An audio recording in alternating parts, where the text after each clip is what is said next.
नमस्कार. संघर्ष योद्धा मनोज जरांगे पाटील धनंजय मुंडेबद्दल काय म्हणतात तुम्ही नक्की ऐका. प्रतिनिधी राहुल गुरव, DR न्यूज. ज्यावेळेस ते काल पोलीस स्टेशनला गेले त्यांना बोलण्यात आलं, धमकी देण्यात आलं. बरोबर आहे ना? कालच ना? परवा. मी आतापर्यंत नाव घेऊन कधी बोललो नाही, कारण माझा स्वभाव आहे, मला काहीतरी कुणकुण लागल्याशिवाय मी कोणाच्या वाटा जात नाही.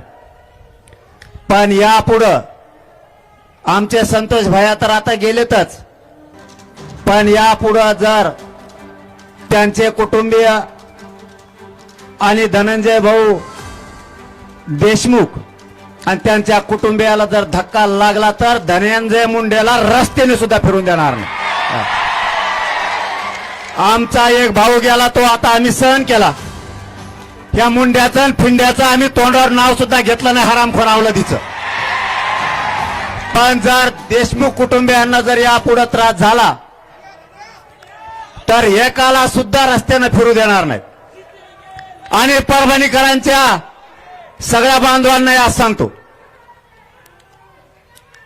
इथून पुढच्या काळात जर त्रास झाला, परळी असो कोणा बीड जिल्हा असो, इथल्या आपल्या समाजाला जर त्रास झाला तर परभणी आणि पलीकडून धाराशिव यांना घरात घुसघुस आणायचं.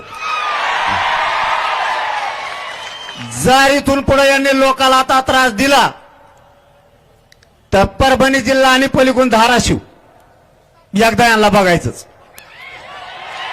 माझा हे बघा, मी असलं कधी बोलत नाही, पण व्यासपीठावर एवढे जमलेत सगळ्या पक्षाचे नेते, आमदार, खासदार, ज्या वेळेस अस्मितेचा विषय येतो, जर माणसाचे मुर्देच पडायला लागले तर हे सहन होत नाही. आम्हाला माज नाहीये, आम्हाला मस्ती पण नाही. जर तुम्ही आमचे लेकरं उघड्यावरती पाडायला लागलात, आज काय दशा आहे कुटुंबाची, कसं जगायचं त्या पोरीनं आणि त्या पोरानं? तुम्ही जर आमचे लोक मारून जर तुम्ही तुमचे आरोपी घरात लपून ठेवता, यांना पुण्यात नेमका सांभाळा कोणी? सगळे आरोपी पुण्यातच नेमके कसे सापडायला लागले?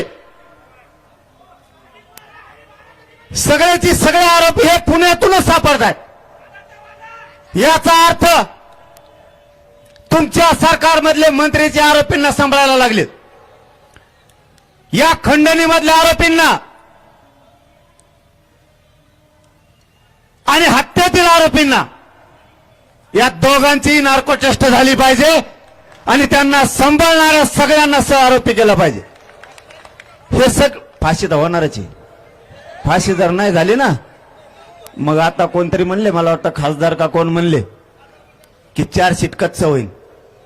सरकारचं ऐकून आणि तिथल्या मंत्र्याचं ऐकून जर का 4 सीट कच्चं झालं आणि त्याच्यातला एक बी आरोपी जर बाहेर आला की मंत्री गोट्याने हल्लाच. आता तुम्हाला हीच भाषा कळती. आता आमचा नाविलाज आहे, आम्ही करतो तो जातीवाद म्हणताय.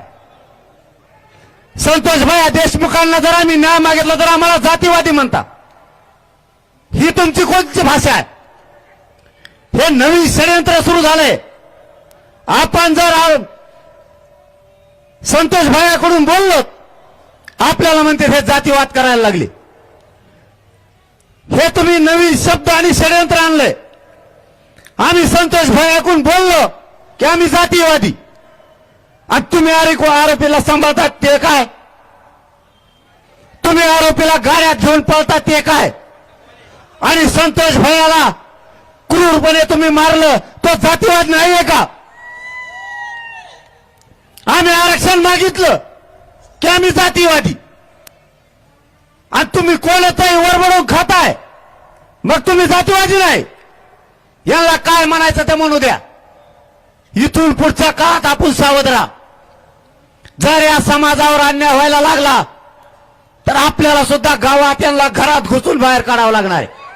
नाविलाज आहे आपला नाविलाज आहे. आपल्या लेकराचे जर तुकडे होणार असले तर सहन करायची सुद्धा काही परिसीमा असती. कोणते मराठी आहेत आपण, आपण आता संयम का बाळगायचा? जर पुढच्या काळात आपल्या समाजावरती आणि माता माऊलीवरती हल्ले झाले तर उत्तर जशाला तसाच द्यायचा. आपण हटायचं नाही. समाज जगणार नाही, तुम्हाला सांगतो, आपण साथ दिली नाही तर. आपण जर आपल्या समाजाच्या पाठीशी खंबीर उभा राहिलं नाही तर आपला समाज जगणार नाही. ठामपणाने उभा राहा.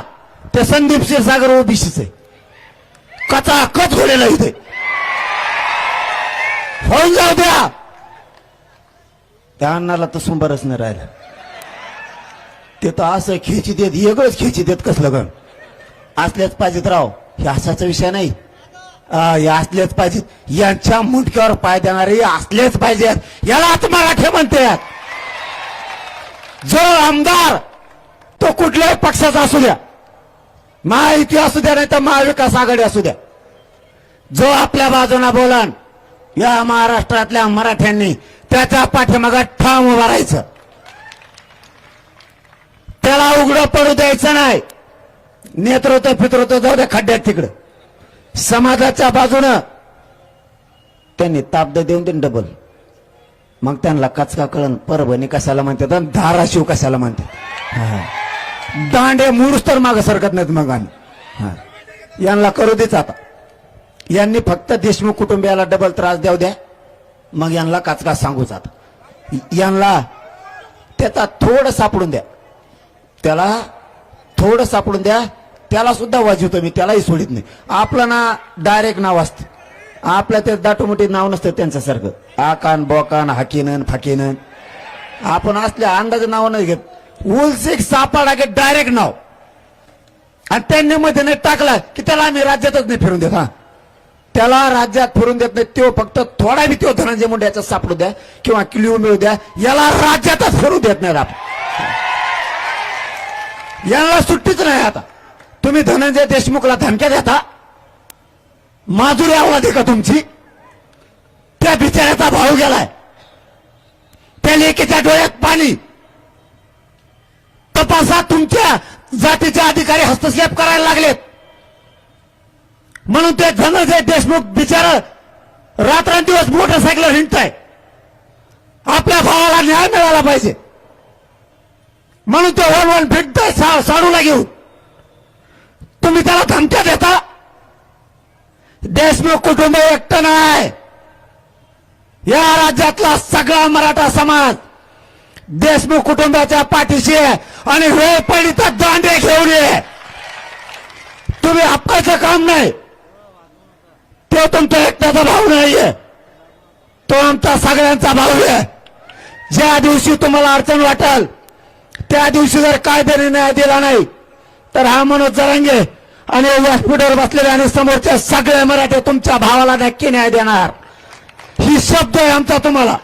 आपल्या भागातील बातम्यांसाठी संपर्क राहुल गुरव 9689 3225 03.